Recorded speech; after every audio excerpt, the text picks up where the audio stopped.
to tonight's special program, the State of Preservation in Pennsylvania. I'm Jed Stewart, President of the Historic Harrisburg Association.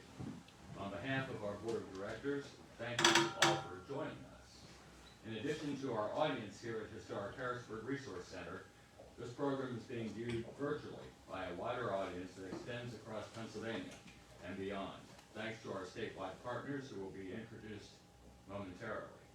We are honored to have as moderator of tonight's program the Honorable Patty Kim, currently a member of the Pennsylvania House of Representatives and a longtime friend of historic preservation, both in her current role and in her previous capacity as a member of Harrisburg City Council.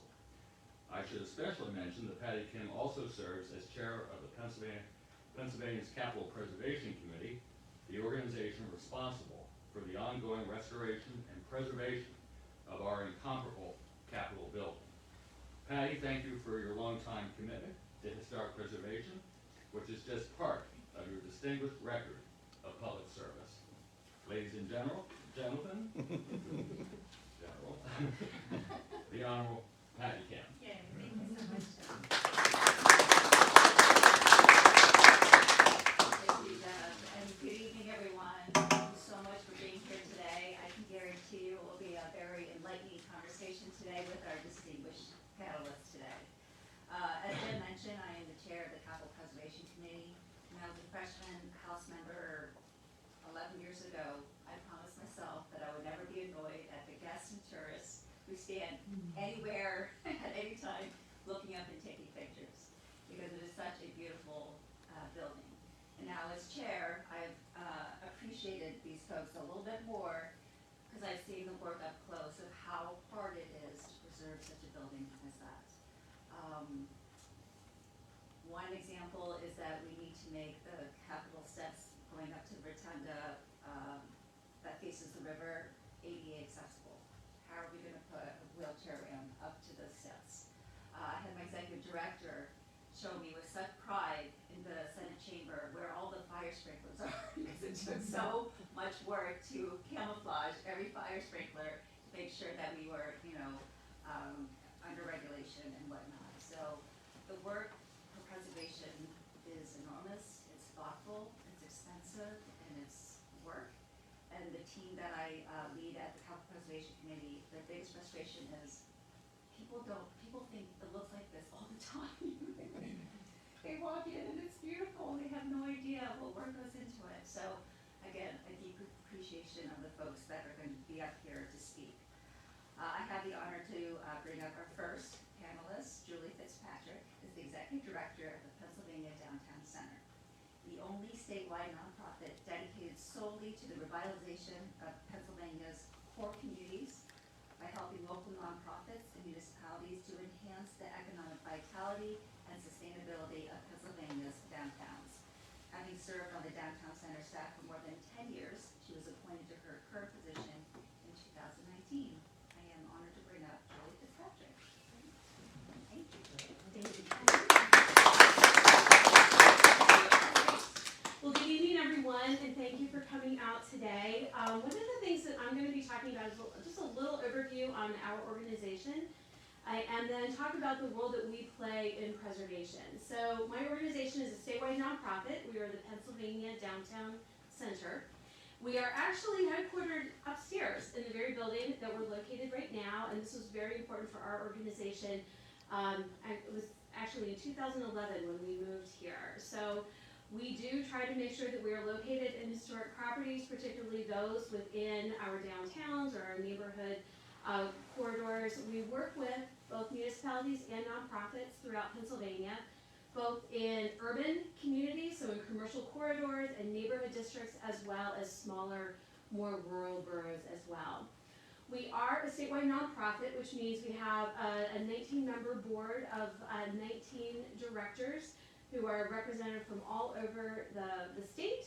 Actually, for a short time, we had Patty on our board, which was lovely, and then she had some, more important things to take care of. But we do try to make sure that we really are an organization that represents all of our communities throughout. One of the things that we do is we partner with a variety of different agencies, the Department of Community and Economic Development, the Department of Health, actually the Department of Conservation and Natural Resources, and also the department that we're going to talk about today, which is our State Historic Preservation Office, Pennsylvania Historical Museum Commission. With the role that we play in community revitalization, it isn't really just about just preservation and just buildings, but it's really about conserving and preserving our place.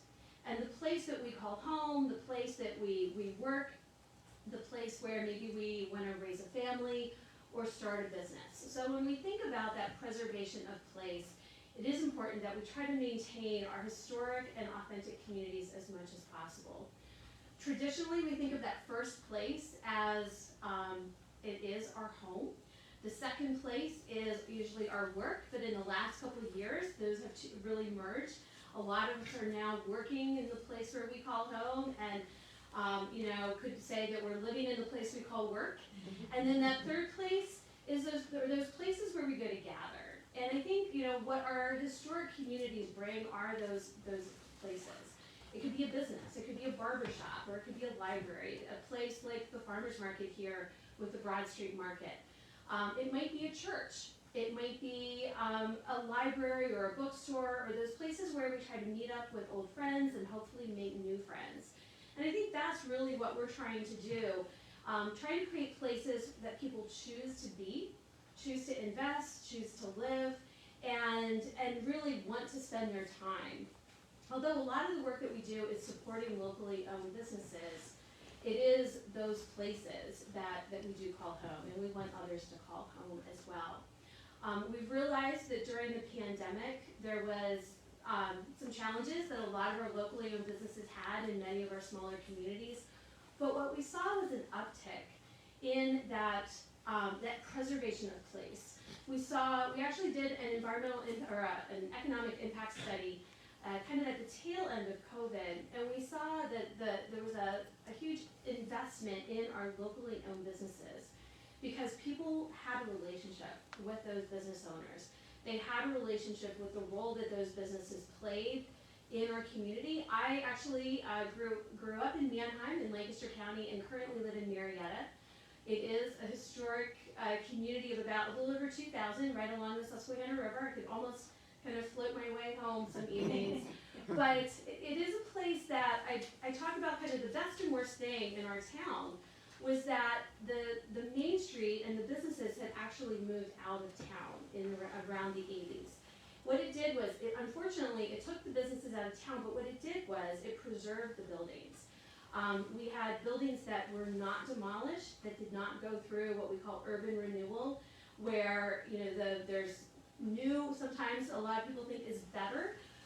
What we had were buildings that at the time were maybe a little bit forgotten, but what it gave us was an incredible variety of historic architecture and a sense of place and authenticity that we can't create in those places that the newer construction, the newer neighborhoods just don't have the same types of authenticity. So we actually have architecture students coming to our town to study our town. I live in a home that's actually over 200 years old, and I'm really proud of that.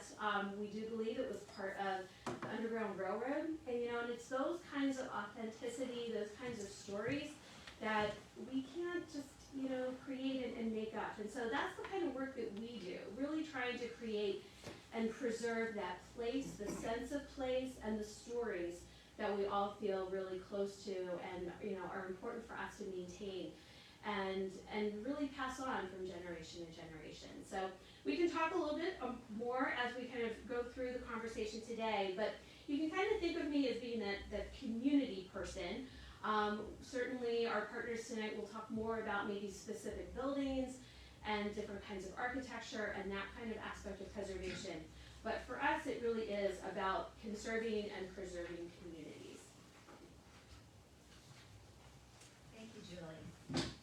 Our next speaker will be Mindy Crawford. She is the Executive Director of Preservation Pennsylvania, a statewide nonprofit organization which, through educational, advocacy, and advisory assistance, helps Pennsylvania communities to protect and utilize the historic resources they want to preserve for the future. Before joining Preservation Pennsylvania, Mindy was Executive Director of Historic York. Mindy.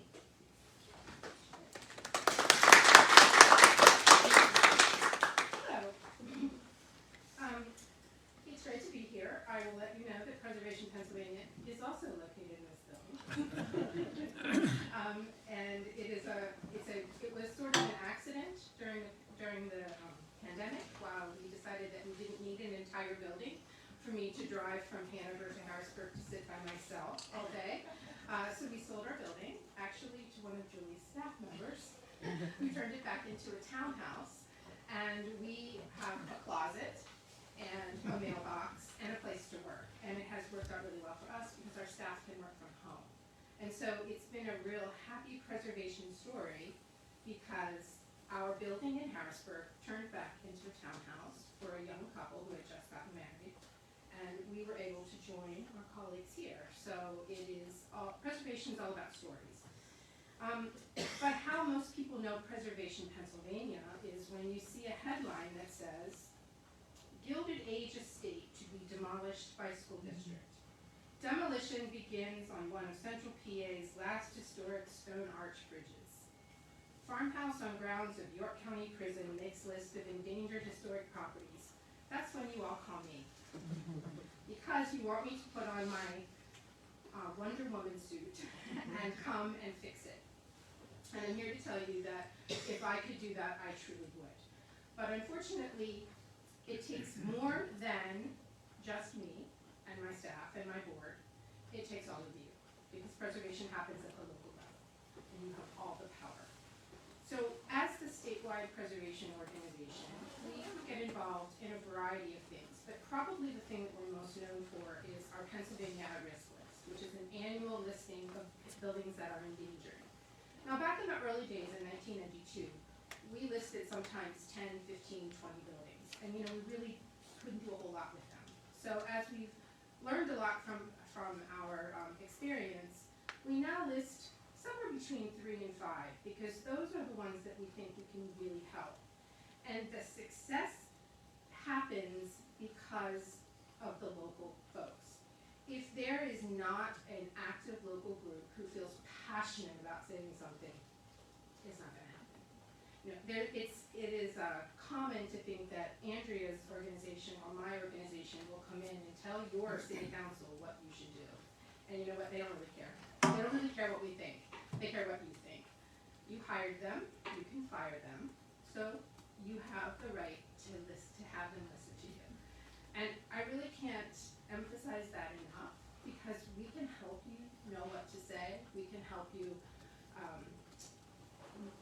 we can give you advice about being polite and not losing your temper and storming out of a room. You don't always listen to that. But we can give you the tools that you need to make sure that you're sticking to the facts, that you're not being overly passionate to the point of being ridiculous, that you're willing to compromise, because all of those sites that have been saved, and I have my numbers right here, we've listed 255 properties on our at-risk since 1992, and 35% of them have been saved. That's 89. Another 27 have been partially saved. That is maybe not the entire complex, maybe just one part of the building. And we've lost 58, which is 22%, and 81 are still at risk, which is 32%. Now, it would be great if we could say that we've had, a 90% success rate, but really, we're very proud of these, because more than 50% of them have either been saved completely or partially saved. And every one of the success stories happens because somebody local, well, usually many somebodies local, cared about it, and they just didn't give up. So we've learned that the pandemic was great for at-risk properties because nobody was building anything or tearing anything down. So we actually had a couple of saves during the pandemic. The problem with at-risk is it's either at risk because everybody wants to develop it, or it's at risk because nobody wants it. And so when we look at a place that for preservation, we look for things. If the owner is not willing to sell, there's probably not much we can do. If there isn't a passionate group of people saying why this should be saved and making suggestions, it's probably not going to happen. But when it all comes together, and I'll use an example, not from here, but from Montgomery County, Abolition Hall. A woman named Sidel Zove, single-handedly, practically, gathered her group of people. They held signs. They attended over 100 meetings. They filed 300 right-to-know requests. They never gave up. And in the end, the developer pulled out, and the township decided to buy the land and the buildings. And so it was a success, and we helped them all along the way. We helped them find attorneys, we served as their fiscal agent, but they did all the work. And that is what is, for me, the most exciting part about preservation. Because I love places, and I love historic buildings, but when I see someone come forward and say, I care enough about this and I'm gonna put the time into it, it really, really, truly makes a difference. So what I would say to you as your role is, make a plan, be realistic, define your win, because sometimes winning is just stopping something, sometimes winning is buying something. So what's a win for you? Be nice. Don't pack up your marbles and go home and never come back.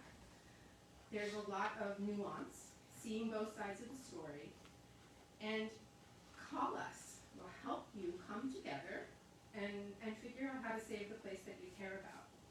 Also, you have to celebrate your little successes and your big successes. And no matter how horrible that developer was during the fight, he gets to stand there with you smiling when you cut the ribbon.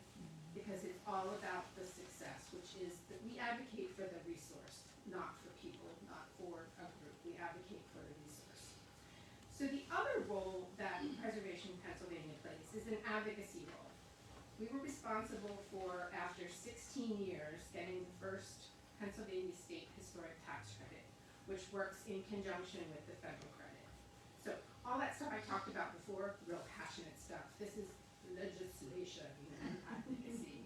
So sorry to end with a little bit more serious thing, but the problem that we've had in Pennsylvania is that we have a state tax credit that was funded at only $3 million a year for the first 7 years, and then $5 million a year from 2019.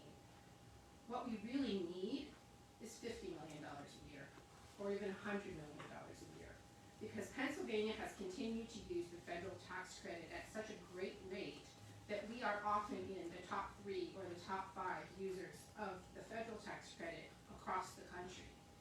And so this Thursday, we are launching our tax credit coalition, and Senator Nikhil Saval from the Philadelphia area will be introducing a bill that will seek to raise the state tax credit. Now, I'm not going to use any numbers officially, but we're going big. And we're hoping that with a statewide coalition, all reaching out first to their senators and eventually to their House members, that we will be successful in perhaps getting this done as part of the budget. And so if you're interested in that information, you can go to Preservation Pennsylvania's Facebook page or our website, and you can sign up to get the link to join the Zoom at 2 o'clock on Tuesday. And because I've been working on the tax credit literally for my entire career, which is 42 years, I really hope we can get it done this time, once and for all, and have enough funding to be able to fully utilize the tax credit and see the economic development. Thank you.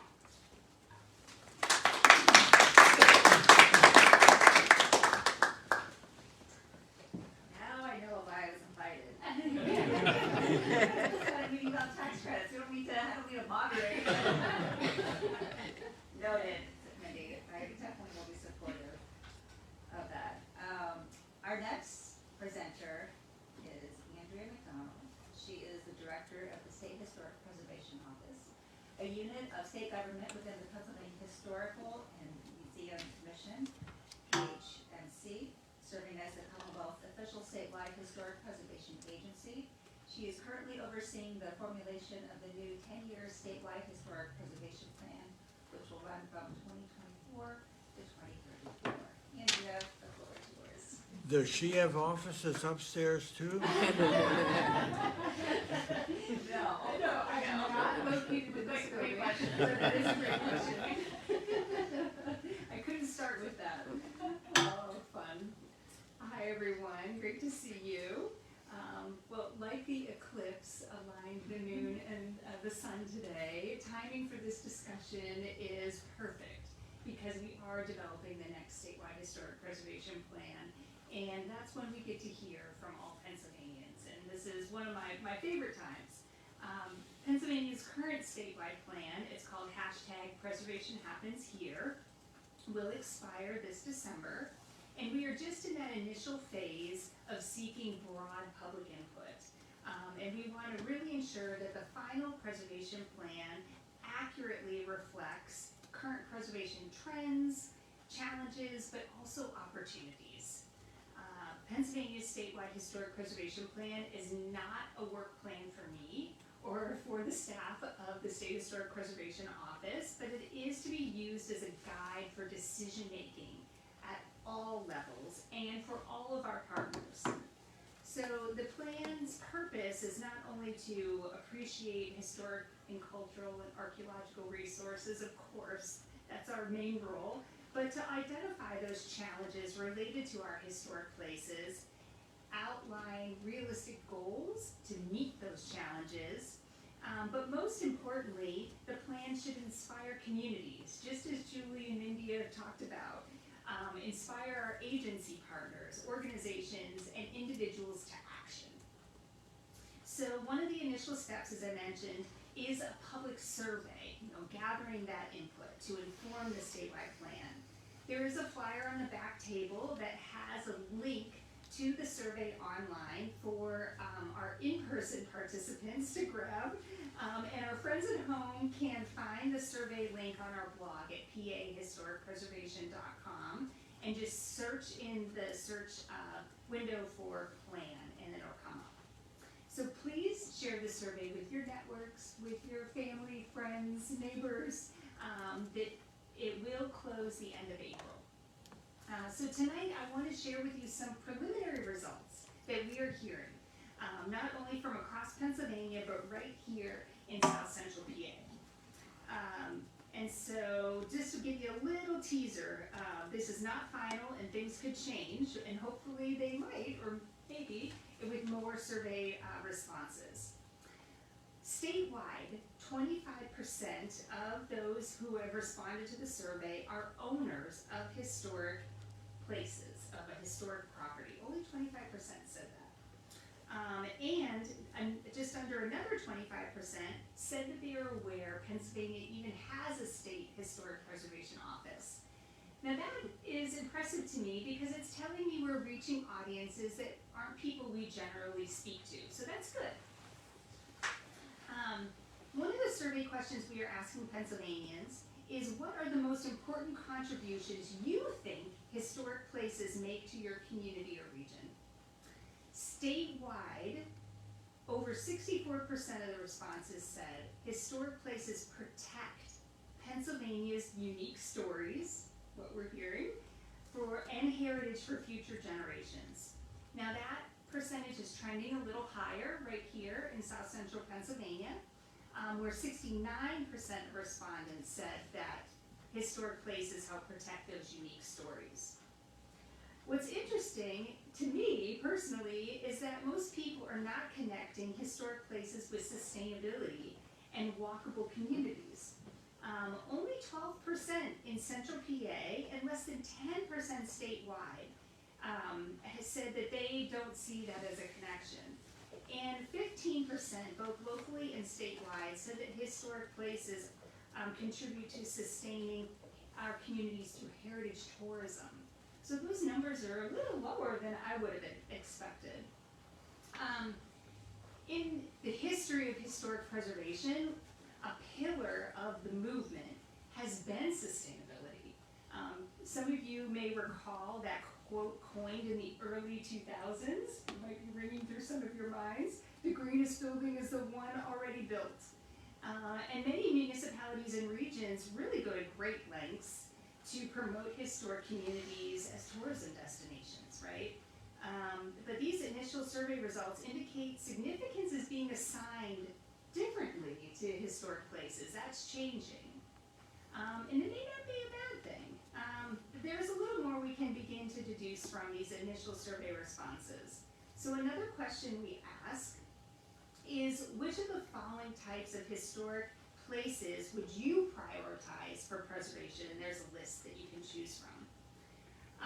Respondents can select up to 3 from that list.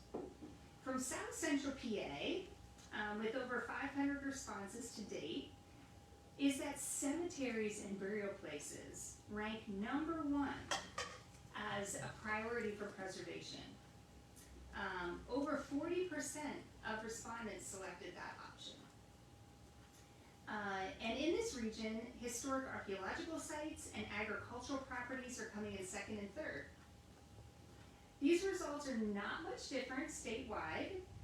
Statewide historic archaeological sites and cemeteries are tied with 35%, followed by downtown commercial historic districts. So maybe as much as preservation changes, sometimes it stays the same.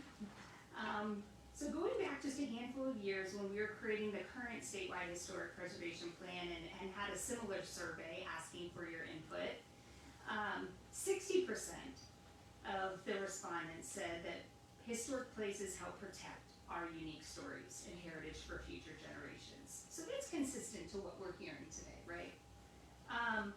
But places Pennsylvanians connect with and value are shifting. Maybe that's the pandemic. In 2017, for this current plan, the vast majority of respondents told us that recreational resources were most important to preserve, followed by agricultural resources and residential neighborhoods. Today, recreational resources are lower than 15% as a priority for preservation. So it's sort of interesting. There will be a lot more comments to sift through, as the survey closes the end of April, but some of the most informative comments we are seeing relate to perceived threats. Over time, historic places have encountered a wave of threats, as Mindy was talking about. In the 60s and 70s, interstate highway development and government buildings destroyed the heart of our communities. In the 80s and 90s, urban sprawl expanded further into our ag lands, causing many of our buildings and downtowns to shutter. Big box stores, energy development, construction of consolidated schools, climate change, demolition by neglect, and lack of understanding of a place's significance are just a few of those challenges we continue to struggle with today, right? But in 2024, Pennsylvanians are telling us that places reflecting that real local identity, that authenticity of place, are what are most threatened. Some of this region's comments mention, and I quote, farmhouses are in the way of commercial development, and available land is being snapped up by warehouses, solar farms, or housing developments. Landscapes, forests, barns, they continue to be lost. So some of these survey responses may not be surprising to you, and what we are hearing through this plan survey is confirming that there's still a lot of work to do, right? To promote and preserve historic places, and that historic preservation policies and its solutions to prevent further loss of our local and regional identity really have to be at the forefront of all that we do. But the survey respondents know the answers. The comments, those open text fields, people are sharing that they identify the need for local and state leadership to prioritize the preservation of historic places. They tell us in these comments, comprehensive plans and land use decisions need to balance development with preservation and do a better job at guiding growth. There needs to be more and improved financial incentives to preserve and protect our historic places and landscapes. And we need to train and build a coalition of volunteers and professionals to do this important work. We need to have a broader understanding of how place embodies our heritage and identity before those tangible resources are just another fading memory. These are not my words. These sentiments represent the desires of you and your neighbors. And I'm always a proud Pennsylvanian when I see that degree of thoughtful public feedback and insightful comments provided in these plan surveys. Citizens want historic places to be an integral part of our future. So developing the next steps for the plan, where we're at right now, will include a series of in-person and virtual discussions with our stakeholders. and other organizational partners whose interests intersect with historic and older places. Our consultant will then crunch all this data we're getting, from these conversations and from the survey to inform the goals and outline that future direction for historic preservation in Pennsylvania. As mentioned, that this next plan will be in place for 10 years. So I would like to conclude my remarks by recognizing that historic preservation action and how and why we connect with historic places has different meaning to different people.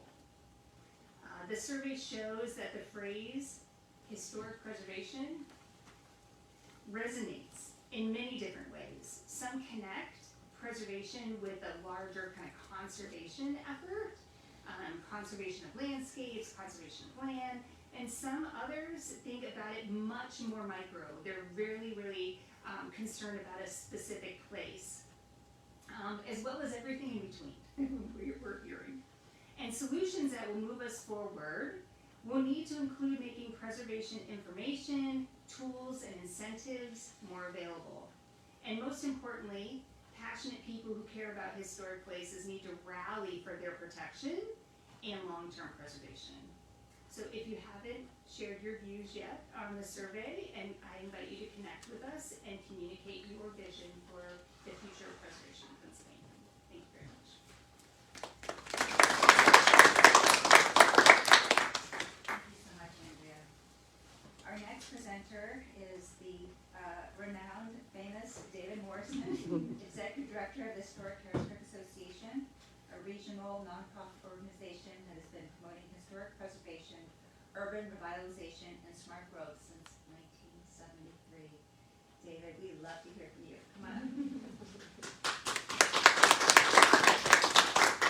Thank you very much, Patty, and thank you again for not only being part of this program tonight, as busy as you are with the legislative calendar this week and so forth, and all the things that you have going on, but for all that you've done for historic preservation and urban revitalization for all the years that we've known you. You've been a great friend of our cause here in the Harrisburg region and beyond.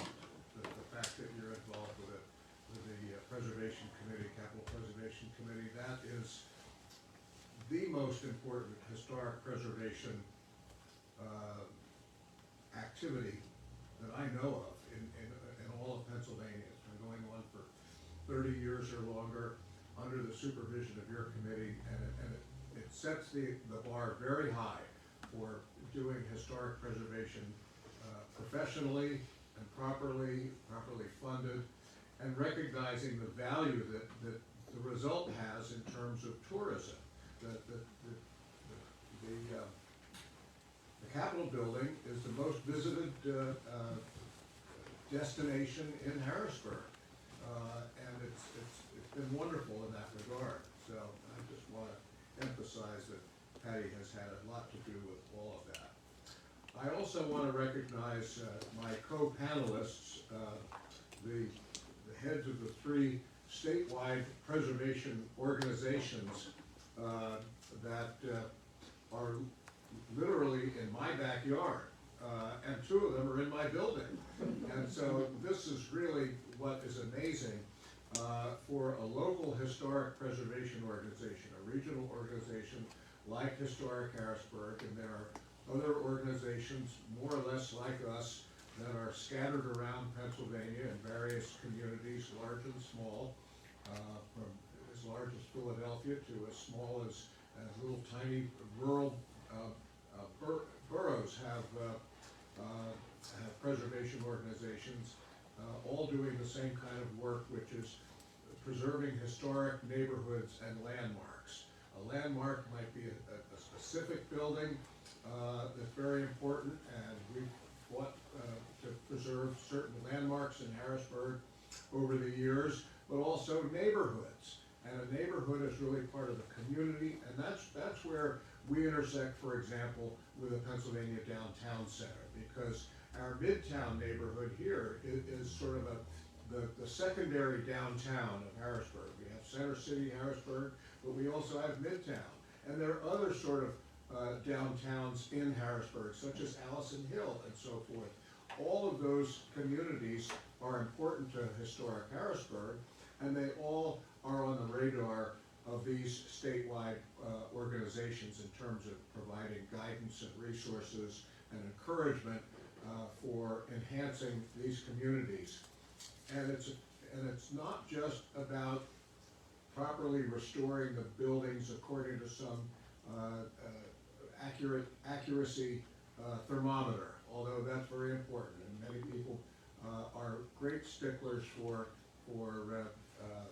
following the rules of historic preservation. But more to the point, I tend to take a little bit more of a fluid view of it, and that is that in community historic preservation, the overall outcome, the health of the community, the success of the community, its economic vitality, and also its attractiveness for people who want to live there and visit is all part of why we do what we do. And we work with neighborhood groups, and we work with statewide organizations that can bring great ideas to us that we would never have had on our own. And let me mention also that the conferences that these statewide organizations put on from time to time, and they've been somewhat diminished in the pandemic and post-pandemic era, but I'm really hoping that they come back, because over the years we traveled to various different historic communities for a 2 or 3 day conference hosted by the Pennsylvania Downtown Center, or by Preservation Pennsylvania, or by the State Historic Preservation Office. All three of them have been involved over the years in presenting these conferences. And again, it's because it's all what you see locally that matters. And there's no substitute for getting out there and seeing the bricks and mortar, feeling the bricks and mortar, visiting, walking on the sidewalks, touching the buildings, going through the buildings, seeing how the community interacts with its building, so that that building plays a role in the successful functioning of the community. That you have to see it to really understand it. I must say that over the years, I haven't gone to all the conferences by a long shot, but when I have, in towns like Williamsport, or Johnstown, or Pittsburgh, or Philadelphia, or Scranton, or York. The next conference, Julie, is Preservation or Downtown Center going to be in York when? June 23rd through the 26th. On my calendar, and I will be there. By the way, not only is York Mindy's stomping grounds, and she was head of Historic York, which was very much a sister organization to Historic Harrisburg, still is, and we traded war stories and good ideas all through that time. Historic York was renowned for its architectural warehouse, and we went down many times to visit that. We tried to do the same thing here, and we didn't realize what a challenge that was and how hard Mindy's volunteers worked to make that architectural warehouse successful, which is not only saving old buildings, but when you can't save an old building, you can save parts of it. And we've taken a fairly successful stab at that from time to time. When the Senate Hotel on Market Square couldn't be saved back in the 1990s, that was sort of a very important cause to Historic Harrisburg to preserve the Senate Hotel, a magnificent old turn of the 20th century, very ornate Beaux-Arts building, and it had been restored just in the 1980s. And so here it was, just 10 years later, threatened by new construction, what we thought might be the preservation of its facade, and incorporation into a new building. In this case, the new building being the Penn National Insurance Company Tower on Market Square, which is a very prominent and distinctive work of the turn of the 21st century architecture, which brought a lot of economic vitality to our center city. Very important, and many of the new buildings in our center city, particularly on all four corners of Market Square, are newer buildings which really were designed to revitalize and repopulate and re-energize from an economic standpoint the vitality of our downtown area. And that isn't to say that on the side streets and the alleys and so forth, there's still a lot of wonderful old early architecture from throughout the 19th and 20th century that has been beautifully restored. That's because we have 11 historic districts in Harrisburg.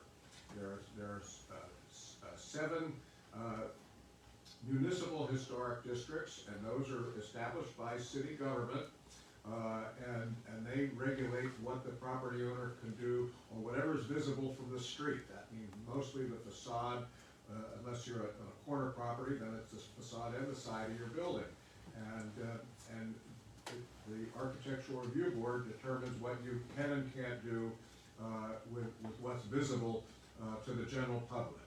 And that, some people view it as being somewhat onerous and robbing me of my freedom to do what I want, but on the other hand, what it is it's a collaborative effort by property owners to work in harmony with one another to make the community more attractive, more successful, more better valued. Property values go up when you have a historic district that is well maintained, and so it's worth the investment of replacing your front door with a new front door that looks like the original and doesn't look like it came from Sears Roebuck. And so that's a big part of what local organizations like Historic Harrisburg do is help encourage the proper stewardship of the historic districts. And the Architectural Review Board meets every month down at City Hall. It used to be we would go all the time to fight what was being proposed. Somebody wanted to tear this building down, and they wanted to modernize that building or whatever. And Historic Harrisburg had it always on our calendar because there was something every month, every agenda that had something that we wanted to go and encourage the review board to deny the request. Well, guess what? In recent years, that's all changed. Mostly, we get invited to the Architectural Review Board meetings because somebody is taking a proposal to preserve a building. And they need to go through the review board because it's in a historic district, but they want to get their proposal approved. And so we're going down and instead of fighting progress, we're encouraging progress. And all of this is cumulative in these historic districts. So that's a lot of what our counterparts around the state are doing with their historic districts, and it's certainly what we do. Let me give another example, and that is Center City, Harrisburg. I mentioned some of the newer buildings and how that has contributed to the revitalization of the city. There's an organization that's 50 years old this year called Harristown. How many people know what I'm talking about when I say Harristown? Almost all of you. Harristown was established in the early 1970s when Harrisburg was at rock bottom. And it was basically a concerted effort to reimagine downtown Harrisburg, and that's how we got Strawberry Square with the urban shopping mall and high-rise offices above, and several other new buildings. The Hilton came along as part of that effort, and the Whitaker Center, all new buildings. But guess what? In the last decade and a half, Harristown has put much more of their energy and effort into restoring old buildings and old streetscapes than in new construction. In fact, I don't think they've done any new construction in the last 20 years. It's all been renovating, restoring, repurposing old buildings. And the Strawberry Square Phase 2 was the turnaround because Strawberry Square Phase 1 is all the new buildings.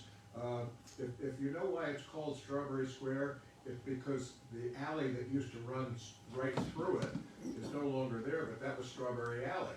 So everything north of Strawberry Alley is the modern Strawberry Square that was built in the 70s. Everything from Strawberry Alley down to Market Street are all of the old restored buildings. Bowman's Department Store, Doutrix, and the 5 and 10, all of them have been repurposed and merged into this modern urban center, if you will. It's a multi-purpose center with retail and residential and educational elements to it.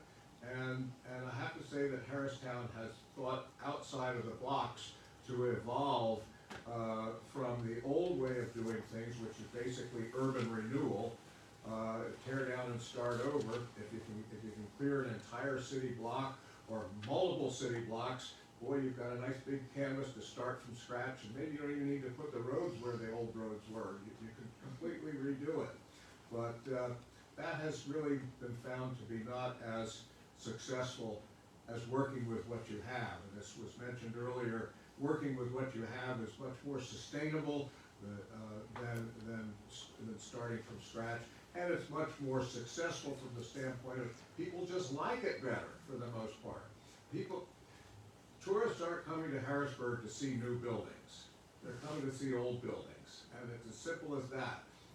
You might, if we had something designed by Frank Gehry, for example, maybe there'd be a different story, but we don't. So our modern architecture are not tourist attractions. They're utilitarian additions to the community, and where they've replaced historic buildings, it's somewhat of a shame. Where they've filled an empty parking lot, for example, so be it. That's great. So, did all that without looking at my notes. I've got to check some notes here. Another thing that Historic Harrisburg does, very similar to Preservation Pennsylvania's Pennsylvania at-risk list, our list is called Preservation Priorities. And we come out with them every January, and we have about 25 on the list. Many of them are there year in and year out. We change the list, update it every year, and our top 5 are really the ones that are important preservation concerns of the moment. And I'll just mention 3 of them. The William Penn High School up near Italian Lake has been closed for a better part of a decade. They were about to sign a contract for $7 million to demolish it, the school district. And at the last minute, the receiver, who's in charge of school district decision-making, she began to sense that maybe there was a different pathway. And so she put together a task force. I was appointed to it. A couple of other historic Harrisburg members were appointed to it to see if there was a way that the old high school campus could be preserved and reused in some way. And so we spent several months meeting about once a month, 25 of us or so, going over what we thought the priorities will be. Here's my concern at the moment, and I'll share it with you, and I might start going public with it. The problem that I saw was the task force was saying, we want to do what's best for the students. We want to improve vocational training for the students, because that's what had been there before the school closed down finally. And that's all well and good, but the school district doesn't have any money for that. That's why they closed it down in the first place. So it's an idea that's laudable, but it's not fundable. So that means if we pursue that strategy, I'm afraid it's dead in the water. There are other strategies we've seen around Pennsylvania and other cities like Hazleton and Scranton, where they take an old school building like that and say, wow, look at this. This is some of the choicest real estate in the city. All the beautiful old trees overlooking Italian Lake. This is where we ought to put high-end condos in these school rooms. High ceilings, big windows. Old school buildings make great conversions to apartments. In fact, we've got examples of them right here in Harrisburg. Old City Hall was built as a school building. The Simon Cameron School in uptown Harrisburg is now a very successful apartment building. The Bose School, which is very close to where we are here, down at Green and Bose, that was turned into apartments. And these buildings, they're well-built, and they really lend themselves to, and they're done by developers because the developers can make money. And so that is what, maybe there could be an educational component to William Penn, but I just don't think if it's strictly an educational project, it had much chance of succeeding long-term. You know, maybe they'll get funding for 5 years or something, but then what? So, we're monitoring that, and we're trying to be helpful. We don't wanna be, contrary about these things, but these are how these issues play out. Another on our preservation priorities is the brick market house across the street at Broad Street Market, which had a terrible fire last July. And we are certain that that building can be preserved and restored with its original brickwork. Those brick walls are solid and thick, and they are not seriously damaged by the fire. They need to be reinforced, and there needs to be proper engineering to put that together. The city seems committed to it, and we just want to expedite that and see that it's carried out properly. So that's a big concern. And another one that's been a concern for the better part of 10 years is the Harrisburg State Hospital campus. That is as beautiful as an Ivy League campus, right there across from the farm show. And we assembled a white paper for the state when they were considering selling it, pointing out that the old historic buildings constituted a historic campus that should be saved, but there was open space that could be responsibly repurposed and developed out along Elmerton Avenue. So we're really pointing out that there are practical ways to go about repurposing an old campus, even as large and as old as that. That kind of got put on hold. The state decided not to sell it. We're not quite sure what they're going to do. So we find that we're sometimes involved for the long haul with some of these things. I should mention also, we get involved in the history of what's no longer there. For example, the old 8th Ward and the old 7th Ward have gotten a lot of attention lately because there's practically nothing left of those two historic neighborhoods of Harrisburg. And the 8th Ward has been commemorated with a number of there's a wonderful monument down there on Walnut Street, and there have been books written and plays written, and we've put together a slideshow and an exhibit showing what used to be there. The same thing with the 7th Ward, which is the next ward north of the 8th Ward, and that was all demolished in the 1960s for urban renewal, and the Garden Apartments and the Jackson Lick Apartments and the other things that are there now all replaced what was a vibrant, ethnically diverse neighborhood. And in fact, Caleb Jackson, who is one of our resident historians, worked with Jeb Stewart to put together that exhibit. He and I will be giving a talk to Leadership Harrisburg later this month, talking about that heritage that is all but forgotten unless we can present it in exhibits, at talks, and lectures, and in stories. So the stories are very important to Harrisburg's heritage.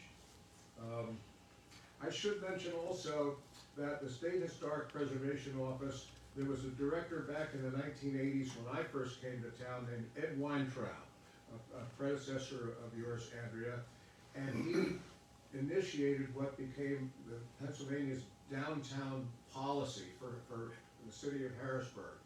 And that was that Harrisburg, or the state government would stop encroaching on residential neighborhoods such as Old Fox Ridge, and would focus its efforts in revitalizing downtown Harrisburg. That had begun with the Harristown buildings, but there were also some empty office buildings that were sitting there, and incentives were made for the state to enter into leases for those buildings, and the landlords were able to do them as tax credit projects. We've been talking about tax credit projects, and those were successful ventures because the state had this policy, because tax credits existed as a mechanism to make the numbers work for the real estate investor. And little by little, downtown came back as a result of all of those things, and the surrounding residential neighborhoods were no longer threatened by ongoing encroachment. So that's a great heritage where historic preservation got embedded in state decision-making and city decision-making, all to the benefit of the overall community, not just the downtown commercial area, but the surrounding residential neighborhoods. Lastly, let me mention the building we're in today. This is the historic Harrisburg Resource Center. It's been our headquarters since 1993. It was given to us by the last bank that owned it. We got it for $1. It's built very solidly. We're restoring it. Most of the systems in here, the electricity and the plumbing and everything, are over 100 years old and in need of restoration and replacement. But we're going to keep the character of the building because that's its greatest asset. People that walk in here, the first thing they notice is the original appearance of the interior and how remarkably well it works for all the things that we do that have nothing to do with the banking industry anymore. But we've made that work. So it's a great example of what we call adaptive reuse. And we're so thrilled that the Pennsylvania Downtown Center is our anchor tenant on the second floor, and Preservation Pennsylvania is our semi-virtual tenant here as well, which gives us the ability to refer to this building as a true historic preservation resource center, a preservation hall, if you will. And we're going to develop that brand as time goes by with our partners. That was part of the reason we wanted to have this gathering, this conversation with our statewide partners today, was to begin to illustrate how we all work together and what we can accomplish when we do work together. So those are my thoughts. I thank you very much. And I guess, Patty, I turn it back to you. Thank you, David. So we have a couple more minutes, but I do have a question for the panelists. As many may know, America turns 250 years old in 2026. There's a committee put together to have a statewide program in terms of tourism and retelling America's story. And I was wondering if any of the panelists, are they working with America 250? The answer is no. Do you have a project or site that you think should be on the list? And if you don't have one, the third question, I'm asking Jeff to be part of this too. We are always, somebody said that we need to have a coalition of folks to continue this important work. What was your personal story that got you into historic preservation? Because we need a lot more younger folks coming in. And we have 4 or 5 distinguished historic preservation professionals. How did you get in? So one of those 3 questions can you answer, starting with Jeff? How did I get in? You get to go in now, yes. How did I get into historic preservation?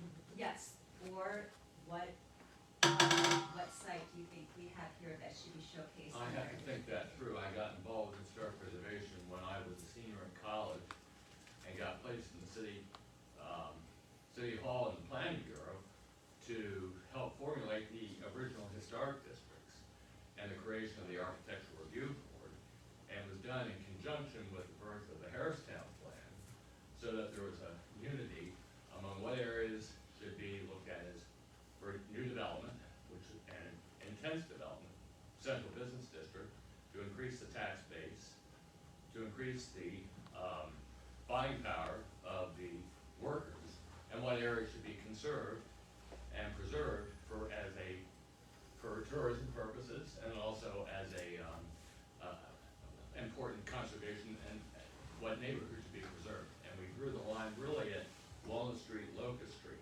Everything to the south of Walnut Locust was in the Harristown plan, which was in urban renewal area, and everything north, at that time, just up to Burbank Street, became a historic district, first a municipal historic district with the controls with the architectural review board, and and then subsequently a National Register Historic District, which then leveraged the historic tax credit and also incentives and environmental protection by virtue of any demolition that would have to go through an environmental review process as a National Register District. So my original involvement was when I just got out of college. In fact, I was an intern in college and got placed in the city planning bureau, and I was there at the right time.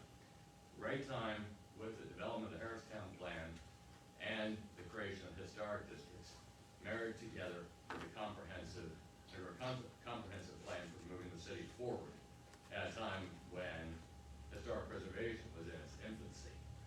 So that can answer the question about my original involvement. In terms of the 250th anniversary, I don't know if we thought that through quite yet, but something that clearly should be on our radar as what should be of greatest importance. Of course, the John Harris Mansion and John Harris Simon Camera Mansion was built before 1776 and was there during the Revolution, and that's something, at least a landmark, from which much of this could emanate in partnership with Historic Harrisburg. So just thinking very on the top of my head. But we should start thinking ahead. At least something could emanate from the Harris Mansion that then can broaden from there and include Historic Harrisburg and many other partners, because there's so much, obviously, it has to be honored through the 250th anniversary of the establishment of this country. So, just some thoughts. Thank you, Jeff. Nancy? I'll add, Jeb, that Historic Harrisburg has been approached, Patty, by representatives of the 250th. Great. That hasn't brought about any concrete ideas yet, but we're in discussion. Great. And also, you mentioned St. Stephen's having its bicentennial coming up that same year, and I'm chairing their bicentennial for 2026. And that we will tie in as well. Very good. So, my origin story is very simple. I didn't have a job, and they needed people to type National Register nominations on paper with a typewriter and no correction tape, and I could type. That's how I started. And I worked my way up to executive director. But actually, I want to talk more about the 250th. So Preservation Pennsylvania is just finishing a year-long project to assist African American cemeteries. And with the money that we received from the National Trust and the 1772 Foundation, we were able to visit 13 cemeteries. The need is so great, and as Andrea mentioned, people feel that cemeteries are one of the sites that really need to be cared for. And you know, the thing, before I got involved so intently with the cemeteries, you know, I didn't realize that so many people use them for dumping grounds, especially the African American cemeteries that aren't marked and they don't have fencing. People back up and dump out a truck waste.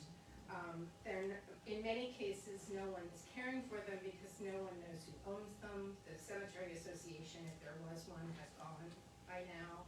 The graves, you know, there's trees growing into graves, they're collapsing. And the little bit that we've been able to do, which is to make sure that 13 cemeteries have a conservation plan and we're able to do a direct grant, is just a drop in the bucket. And so we're in the process right now of seeking funding for additional rounds of grants and to focus on the 250th in particular, because there's just, one of the things, this is, for those of you who saw the movie Glory and think everyone in Massachusetts 54 died in battle, it isn't true, and in fact, Pennsylvania has many, many, many Massachusetts 54th and 55th troops buried here in cemeteries all across the state. And so that's something that Pennsylvania Hallowed Grounds, who is our partner in this, have been working on, and so we're going to focus on that. And then one more real quick for 250th is that I wrote a book on National Historic Landmarks in 2019. I had 37 book talks scheduled for that, and then 2020 happened, and I didn't do any of them.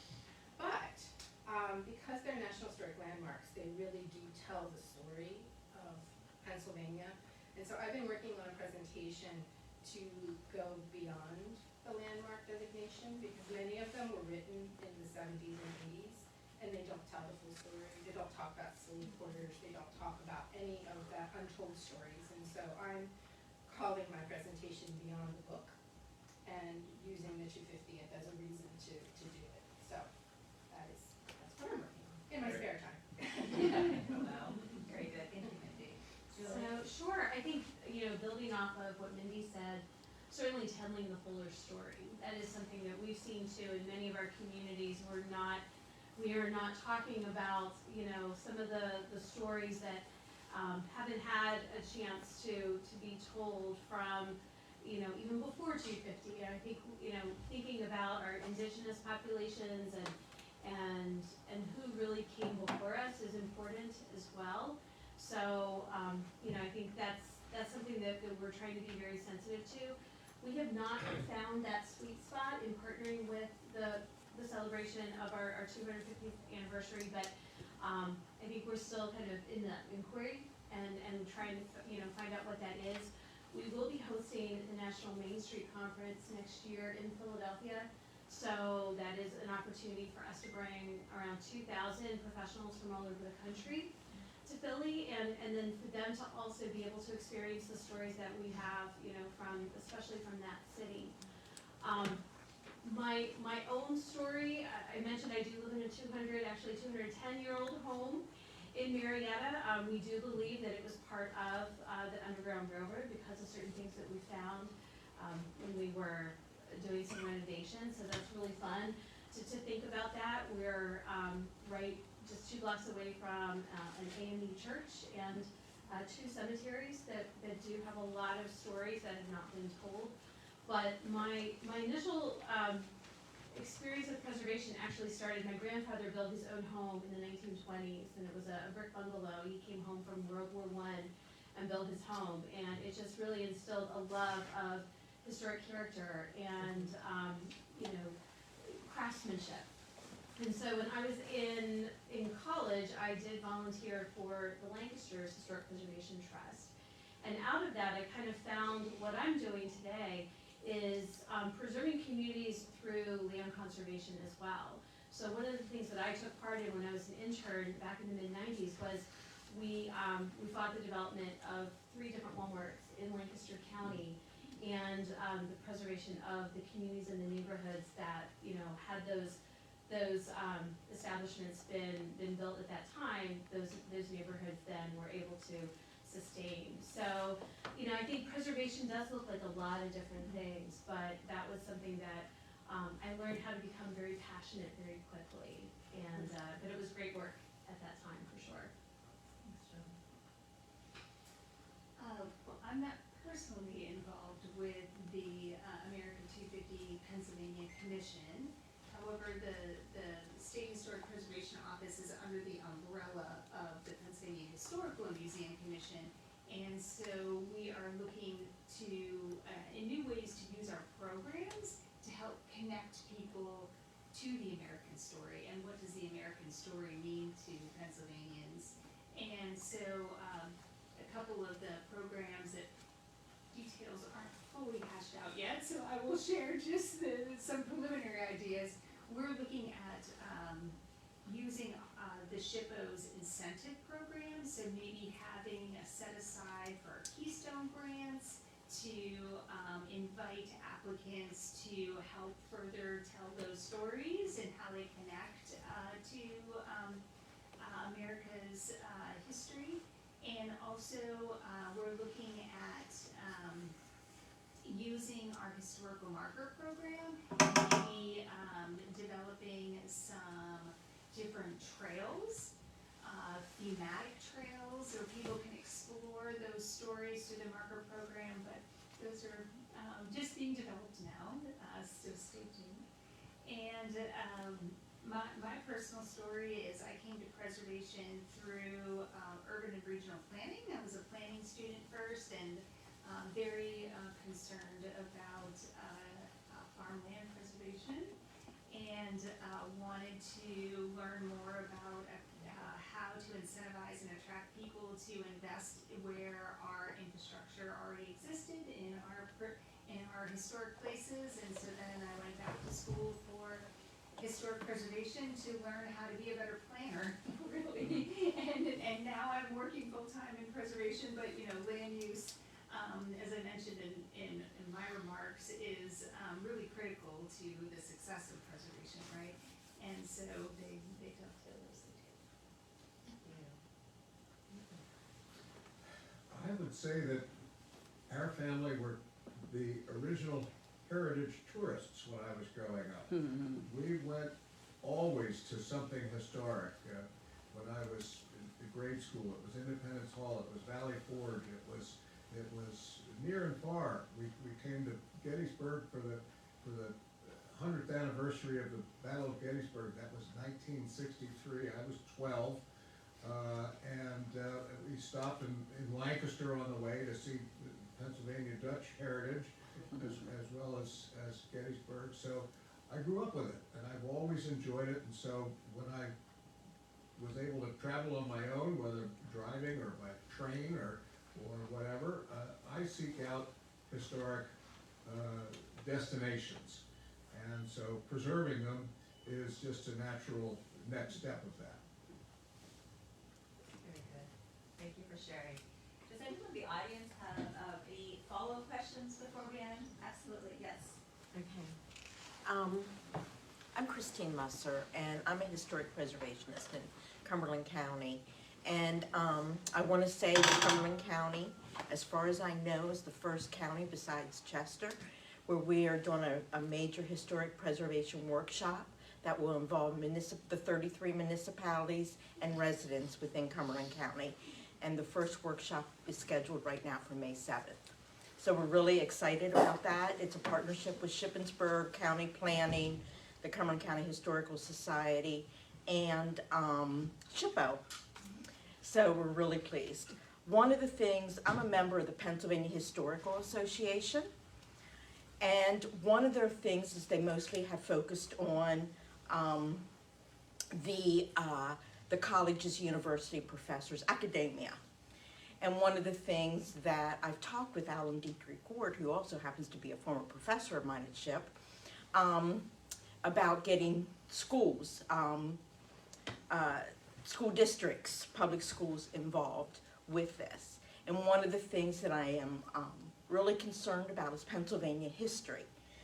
And there is, and I don't need to say this because we all know this, we're historic preservationists,